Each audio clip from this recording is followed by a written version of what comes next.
Hello, my name is Boye. How has your day been? Excellent. Today we'll be talking about communicating for results. How to listen with your heart.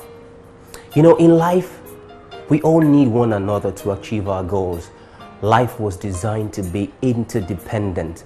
You work with me, I work with you to achieve a collective goal. Greasing that interdependence is effective communication, which is like ping pong, you know, table tennis. I speak, you listen. You speak, and I listen.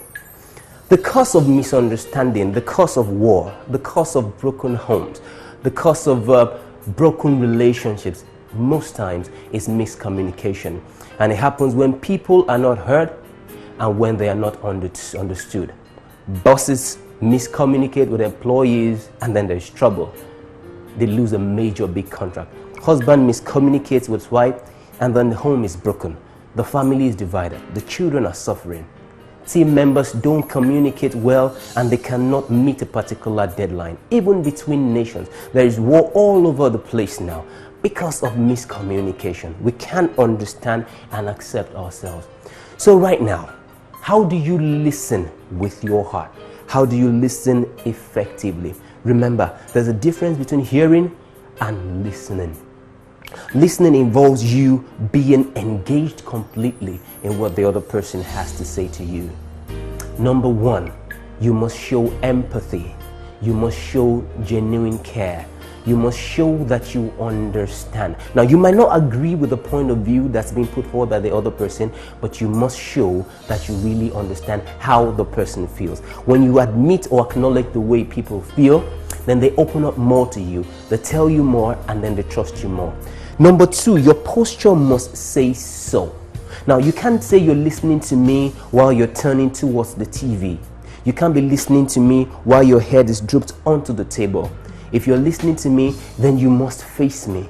Then you need to maintain eye contact with me. Then you need to show me that you are there. You must give me complete attention if you are listening to me, because I just need to feel understood. It's a basic feeling, a primal feeling. Complete attention, no mobile phone tapping. The other person on the phone is no more important than the person who is right in front of you, who must have taken a bus or a bike to come and speak with you. Give that person that time. If you don't have the time to listen to that person at that moment, you can excuse yourself or ask the person to talk to you later. Don't start if you can't listen effectively. Then do not interrupt when someone is talking. You don't know where the person is going to. You don't know when he's going to stop. Don't interrupt. Okay?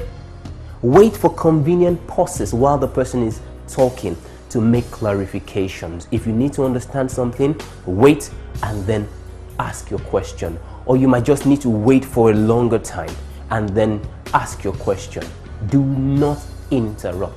You don't understand the person until he has finished. And lastly, you can also paraphrase what is heard. Paraphrasing does not mean parroting. You don't have to say exactly what the person has said. You can say it in another way so you can get feedback. What you're trying to do is you're trying to bounce back what the person has said. So if it's not what the person has said, then he repeats himself or say, no, you didn't get me. This is what I mean. Communication is very, very important. Listening effectively is at the core of effective communication. If we can do this, the homes will be better, nations will be better, and then we can achieve our goals collectively. Thank you for listening. We'll continue on communication, how to speak to be heard, in the next edition.